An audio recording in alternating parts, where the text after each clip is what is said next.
MPSC exam के लिए qualification यानी कि योग्यता क्या चाहिए, एज लिमिट क्या होती है। इसके अलावा एमपीएससी के द्वारा जो पुलिस सब इंस्पेक्टर यानी कि एसआई का एग्ज़ाम कराया जाता है उसके लिए क्वालिफिकेशन और एज लिमिट क्या होती है, अगर आप जानना चाहते हैं तो वीडियो का एंड तक बने रहिए।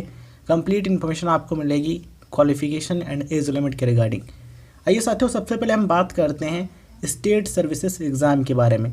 साथियों, एमपीएससी के द्वारा जो स्टेट सर्विसेज एग्ज़ाम यानी कि स्टेट की जो अलग अलग सेवाएं हैं उनके लिए जो एग्ज़ाम कराया जाता है उनके लिए क्वालिफिकेशन क्या चाहिए।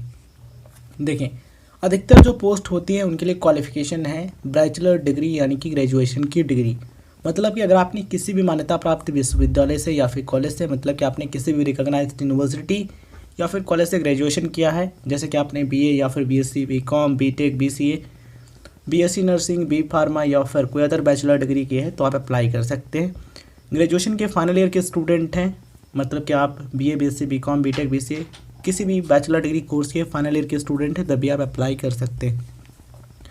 इसके अलावा आपको मराठी भाषा यानी कि जो मराठी लैंग्वेज है उसका ज्ञान होना ज़रूरी है, मतलब कि आपको मराठी बोलनी आनी चाहिए, लिखनी आनी चाहिए और पढ़नी आनी चाहिए।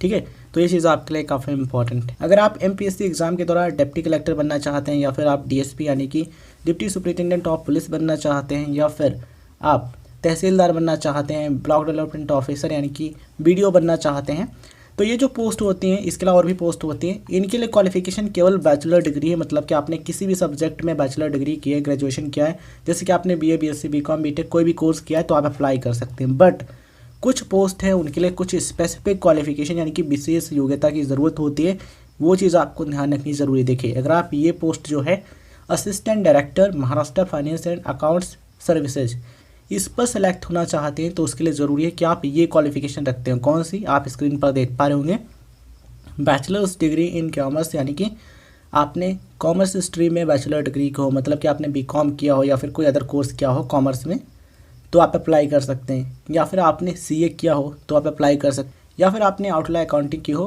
ICAA के द्वारा, ठीक है, तो आप अप्लाई कर सकते हैं, या फिर आपने पोस्ट ग्रेजुएट डिग्री की हो कॉमर्स में, मतलब कि आपने एमकॉम किया हो या फिर कॉमर्स में कोई अदर पीजी डिग्री कोर्स किया हो तो आप अप्लाई कर सकते हैं, या फिर आपने एमबीए फाइनेंस किया है तो आप इस पोस्ट के लिए अप्लाई कर सकते हैं।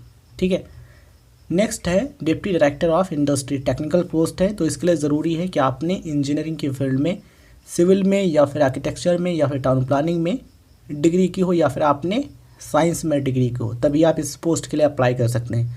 अदर जो पोस्ट हैं उनके लिए किसी भी सब्जेक्ट में ग्रेजुएशन आपने किया अप्लाई कर सकते हैं, बट इस पोस्ट के लिए ये क्वालिफिकेशन होनी चाहिए जो कि आप स्क्रीन पर देख पा रहे होंगे।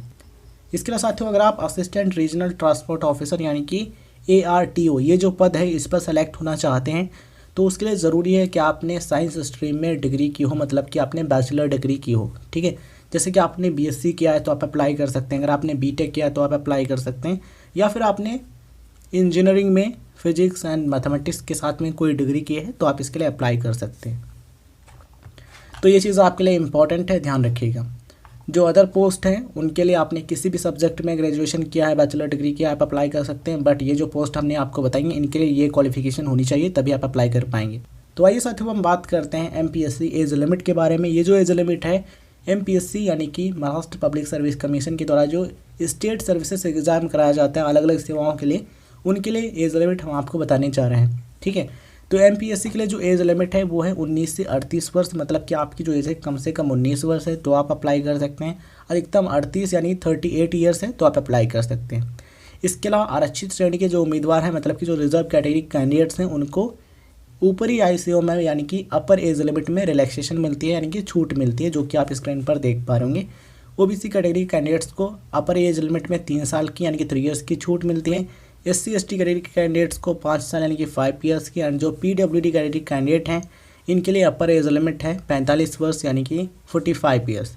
ठीक है, यहाँ पर आपको ये ध्यान रखना ज़रूरी है कि आप जिस वर्ष यानी कि जिस ईयर एमपीएससी का फॉर्म भरने वाले हों तो उस ईयर का जो एडवर्टीजमेंट होता है यानी कि जो विज्ञापन जारी होता है आप उसको ज़रूर पढ़िएगा। उसमें जो एज लिमिट दी गई हो आप उसको एक बार देख लीजिएगा। अगर आप उसके अकॉर्डिंग एलिजिबल हैं यानी कि अप्लाई करने के लिए जो कंडीशंस हैं वो फुलफिल करते हैं तो आप अप्लाई कर सकते हैं। ठीक है, अब हम बात करते हैं एमपीएससी के द्वारा जो सब इंस्पेक्टर यानी कि एसआई के लिए एग्ज़ाम कराया जाता है पुलिस सब इंस्पेक्टर बनने के लिए, उसके लिए क्वालिफिकेशन और एज लिमिट क्या चाहिए इसके बारे में आपको बताते हैं। देखिए, MPSC SI बनने के लिए आपके लिए क्वालिफिकेशन है ग्रेजुएशन यानी कि बैचलर डिग्री। आपने किसी भी सब्जेक्ट में किसी भी मान्यता प्राप्त कॉलेज से या फिर यूनिवर्सिटी से ग्रेजुएशन की डिग्री की है, जैसे कि आपने BA BSc BCom BTech BCA BSc nursing कोई भी बैचलर डिग्री आपने की है तो आप अप्लाई कर सकते हैं, SI आप बन सकते हैं। बात करते हैं MPSC PSI exam age limit के बारे में, यानी कि MPSC के द्वारा जो पुलिस सब इंस्पेक्टर का एग्ज़ाम कराया जाता है उसके लिए एज लिमिट क्या होती है। तो उसके लिए एज लिमिट है 19 से 31 वर्ष, यानी कि 19 to 31 ईयर्स। आपकी एज कम से कम 19 वर्ष है तो आप अप्लाई कर सकते हैं, अधिकतम 31 यानी कि 31 ईयर्स हैं देन आप अप्लाई कर सकते हैं। इसके अलावा जो रिजर्व कैटेगरी कैंडिडेट्स हैं यानी कि जो आरक्षित श्रेणी के उम्मीदवार हैं उनको एज में छूट भी मिलती है, यानी कि जो अपर एज लिमिट होती है उनमें रिलैक्सेशन मिलती है। अब हम बात करते हैं साथियों फिजिकल स्टैंडर्ड्स के बारे में, क्योंकि पुलिस सब इंस्पेक्टर बनने के लिए एजुकेशनल क्वालिफिकेशन के साथ साथ जो फिजिकल स्टैंडर्ड्स होते हैं उनकी भी रिक्वायरमेंट होती है, जैसे कि हाइट और चेस्ट। ठीक है, तो आपकी हाइट और चेस्ट अगर आप जितना भी मेंशन किया गया उतनी है देन आप अप्लाई कर सकते हैं। अगर आप एक पुरुष उम्मीदवार हैं यानी कि जो मेल कैंडिडेट हैं तो आपकी जो हाइट है कम से कम 165 सेंटीमीटर यानी कि 165 सेंटीमीटर होना जरूरी है मिनिमम। इससे अधिक है तो अप्लाई कर सकते हैं, इतनी है तो अप्लाई कर सकते हैं, बट इससे कम नहीं होनी चाहिए। ठीक है, तो मिनिमम हाइट 165 सेंटीमीटर। चेस्ट की बात करें तो चेस्ट जो है बिना फुलाए आपका चेस्ट कम से कम 79 सेंटीमीटर यानी कि 79 सेंटीमीटर होना ज़रूरी है। एंड फुलाने पर कम से कम 5 सेंटीमीटर का विस्तार यानी कि एक्सपेंशन होना चाहिए, मतलब कि फुलाने पर आपका जो चेस्ट है मिनिमम 5 सेंटीमीटर एक्सपैंड हो जाना चाहिए।